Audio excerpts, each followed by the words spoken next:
السلام علیکم ورحمۃ اللہ وبرکاتہ۔ اللہ تبارک و تعالیٰ نے یہ سارا جہان امتحان کے لیے بنایا۔ اللہ تبارک و تعالیٰ نے کائنات کی ہر چیز ہمارے لیے جو مزین کی ہے وہ ہمارے امتحان کے لیے۔ وَلَنَبْلُوَنَّكُمْ بِالشَّرِّ، ہم تمہیں آزمائیں گے شر کے ساتھ، وَالْخَيْرِ فِتْنَةً، اور خوشیاں اور غم دونوں دے کر کے اللہ تعالیٰ ہمیں آزمائے گا۔ اِنَّا زَيَّنَّا السَّمَاءَ الدُّنْيَا، آسمان دنیا کو اللہ تعالیٰ نے سجایا ہمارے لیے۔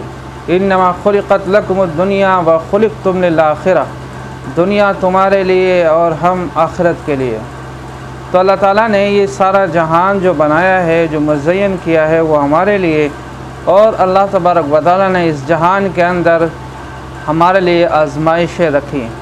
انما اموالکم و اولادکم فتنہ، یقیناً تمہارا مال اور تمہاری اولاد تمہارے لیے آزمائش ہے۔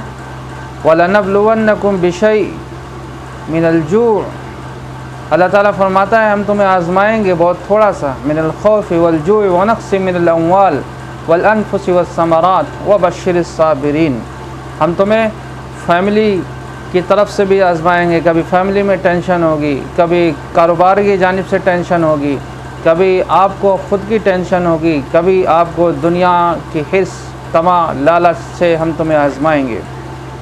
تو وَلَنَبْلُوَنَّكُمْ، ہم تمہیں آزمائیں گے، لِيَبْلُوَكُمْ أَيُّكُمْ أَحْسَنُ عَمَلًا، ہم تمہیں آزمائیں گے، دیکھیں گے تم میں سے کون ہے کہ جو اللہ پر یقین، اللہ پر بھروسہ کرتا ہے۔ ایک یہودی حضرت علی رضی اللہ تعالیٰ عنہ کی خدمت میں آیا اور حضرت علی رضی اللہ تعالیٰ عنہ کو کہنے لگا کہ ہم نے سنا ہے کہ اللہ کے رسول صلی اللہ علیہ وسلم کے ساتھی جو ہیں وہ اللہ پر 100% یقین اور بھروسہ اور توکل رکھتے ہیں، کیا آپ کو بھی اللہ پر 100% یقین اور بھروسہ ہے؟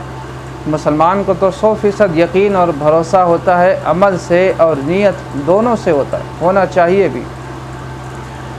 تو وہ کہنے لگا کہ اگر آپ کو اللہ پر اتنا یقین ہے تو آپ اوپر سے کود جائیں، چھلانگ لگا دیں، پھر دیکھیں کہ اللہ پر آپ کا جو یقین اور بھروسہ ہے، اللہ آپ کا محافظ ہے، دیکھیں وہ آپ کی جان بچا سکتا ہے۔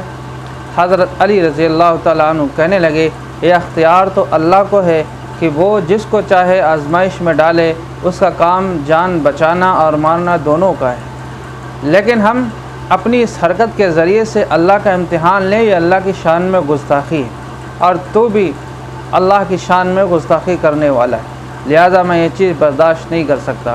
اللہ میرا امتحان، ہم اوپر سے گر جائیں، ہمارا کوئی نقصان ہو جائے تو پھر اللہ محافظ ہے، لیکن ہم جان بوجھ کر کے ایسا کریں، جیسے مسلمانوں کے اندر کچھ نہ کچھ لوگ ایسے ہوتے ہیں، وہ کہتے ہیں کہ اللہ میرے ساتھ ہی پڑا ہوا ہے، میرے ہی نقصان ہو رہا ہے، تو یہ کہنا اللہ کی شان میں گستاخی ہے۔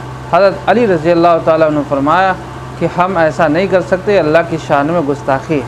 اللہ میرا محافظ ہے، دشمن سے بچانے کے لیے، موت اور زندگی، نفع اور نقصان، ہر چیز کا محافظ ہے، اللہ کے قبض قدرت میں ہر چیز ہے، لہذا میں یہ نہیں کر سکتا۔ تو اس نصیحت سے یہ پتہ چلا کہ ہمیں اپنی جان کو خواہ مخواہ امتحان میں نہیں ڈالنا چاہیے، جان پڑ گئی ہے، اپنی جان کا بچانا، خفیہ تدابیر اختیار کرنا، یہ ہماری ذمہ داری ہے۔ اس کے بعد کیا ہوگا یہ اللہ کی مرضی ہے۔ ایک شخص اللہ کے رسول صلی اللہ علیہ وسلم کی خدمت میں آیا اور کہنے لگا کہ میں نے اپنا اونٹ باہر باندھا ہوا ہے۔ اللہ کے رسول صلی اللہ علیہ وسلم نے پوچھا تیرا اونٹ کہاں باندھا ہے؟ کہا میں نے اللہ پر توکل کیا ہوا ہے اور باہر موجود ہے۔ اللہ کے نبی علیہ السلام نے فرمایا جاؤ پہلے اونٹ کو باندھو اور دعا پڑھو، اس کے بعد اللہ پہ توکل کرو۔ تو پہلے اپنی جان کی حفاظت اور جو ہمارے اسباب ہیں ان کو اختیار کرنا ضروری ہے، اس کے بغیر اگر ہم اس طرح سے چھلانگ لگاتے ہیں یا اس طرح کے کوئی مسائل پیدا کرتے ہیں، اس کا ذمہ اللہ پر کچھ بھی نہیں ہے۔ حقیقت میں سارے حالات کو اللہ توبہ کے ذریعے سے ٹالتا ہے، اور اللہ سے اس وقت کے حالات میں اللہ سے لو لگانے کے سوا ہمارے پاس کوئی چارہ کار نہیں ہے۔ حی علی الفلاح، حی علی الصلاح پہ ہمیں لبیک کہنا چاہیے، یعنی نماز کی طرف آنا چاہیے۔ کامیابی صرف اللہ کے دین میں ہے، اس کے علاوہ کہیں کوئی کامیابی کا راستہ نظر نہیں آئے گا۔ موت اور زندگی کے بیچ میں ہم گزر رہے ہیں، یہ دور بھی موت اور زندگی، نہ جانے کب ہماری موت آ جائے۔ وما تدری نفس ماذا تکسب غدا، کل کیا ہمارے ساتھ ہونے والا پتہ نہیں ہے۔